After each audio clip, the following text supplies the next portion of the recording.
Hello friends, कैसे हैं आप सब। तो आज डिस्कस करते हैं इंपॉर्टेंट टॉपिक हिस्ट्री के लिए। क्लास नंबर सेकंड में उपसर्ग प्रत्यय।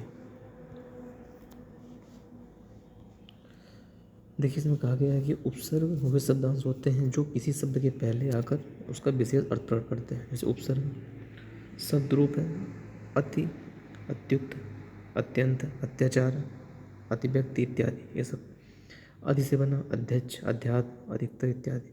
मतलब इस तरह से जो वर्ड होते हैं, जैसे कहानी या जो किसी शब्द के पहले आकर उसका विशेष अर्थ प्रकट करते हैं, वो होता है आपका उपसर्ग। नेक्स्ट है प्रत्यय। क्या होता है? प्रत्यय वे शब्दांश होते हैं जो किसी शब्द के बाद जुड़कर विशेष अर्थ प्रकट करते हैं। जैसे प्रत्यय निर्मित अक, मादक, शिक्षक, तो लास्ट का वर्ड आता है। देखिए, उपसर्ग जो होता है वो पहले आता है, प्रत्यय जो होता है उस शब्द के लास्ट में आता है। भाई इतना समझना है। जो एग्जाम्पल आपको दिए गए हैं। नेक्स्ट है, इसमें दो तरह से होता है आपका।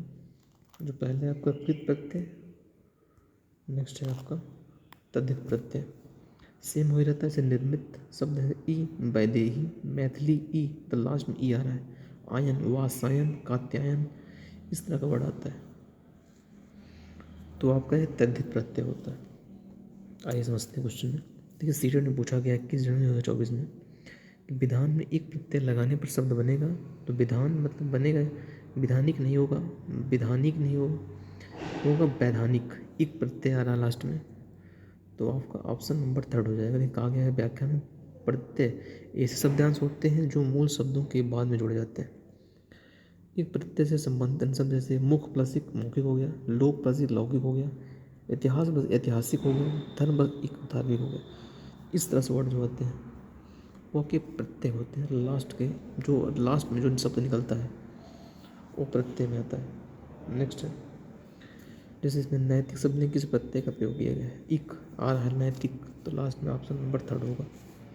सेम वही चीज़ें लिखा गया है। अर्थ प्लस से होगा आर्थिक हो गया, भूगोल प्लस भौगोलिक, तो इसी तरह से ऐसे बनते हैं। तो ऑप्शन नंबर आपका थर्ड हो जाएगा। ओके, बना देते हैं ऑप्शन नंबर आपका थर्ड। इसमें आपका था वैधानिक।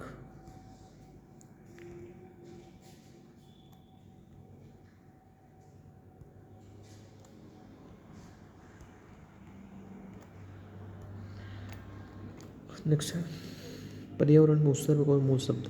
उपसर्ग और मूल शब्द मतलब क्या होगा? पर्यावरण प्लस आवरण नहीं होगा, परि प्लस आवरण होगा। ऑप्शन नंबर थर्ड होगा, जिसका दोनों अर्थ निकल रहा है। ऐसे शब्दांश जो मूल शब्द के पहले जोड़े जाते हैं उपसर्ग कहलाते हैं। परि प्लस आवरण, जैसे परिधन, शीलन, परिशीलन, परि प्लस भ्रमण, परिभ्रमण, इस तरह से आता है आपको। नेक्स्ट,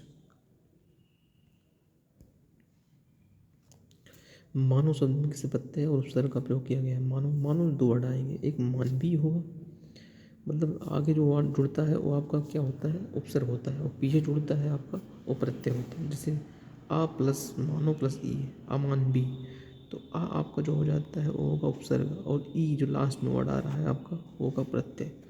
तो आपका फर्स्ट ऑप्शन सही होगा इसमें। ठीक है, नेक्स्ट मानवीय, सेम वही है आपको। जो स्वर्ग प्लस ई स्वर्गीय, दर्शन प्लस ई दर्शनी, भारत प्लस ई भारतीय, इस तरह से वर्ड आता है। नेक्स्ट, ये हो गया है आपका। नेक्स्ट, वैश्विक के मूल शब्द का प्रत्यय है वैश्विक, तो विश्व प्लस एक, आपका क्या होगा? वैश्विक। विश्व मूल शब्द में एक प्रत्यय लगाने से वैश्विक होगा, मतलब लास्ट में एक आएगा। तो ऑप्शन नंबर फोर्थ में है आपका विश्व प्लस एक प्रत्यय से में शब्द जैसे धर्म प्लस एक धार्मिक, संसार प्लस एक सांसारिक, इतिहास प्लस एक ऐतिहासिक, इस तरह से वर्ड बनते हैं। नेक्स्ट है,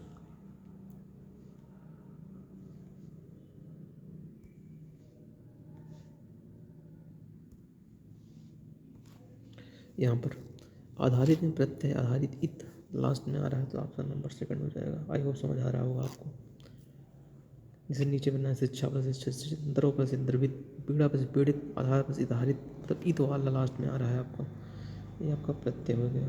नेक्स्ट है आधारित, सेम चीज़ें वही हैं, इत लास्ट में। 12 हो गया ना, 13। विकसित में प्रत्यय विकसित इत आ रहा है लास्ट में, फिर वही है सेम चीज़ें, देखो इसे पूछा गया 8 दिसंबर 2019 में अंतर सेम वही सब में है। नेक्स्ट है 13 नंबर, तो बस 13 ही थे उपसर्ग प्रत्यय से इम्पोर्टेंट क्लास है। तो चलिए मिलते हैं फिर नेक्स्ट क्लास में, तब तक के लिए थैंक यू सो मच।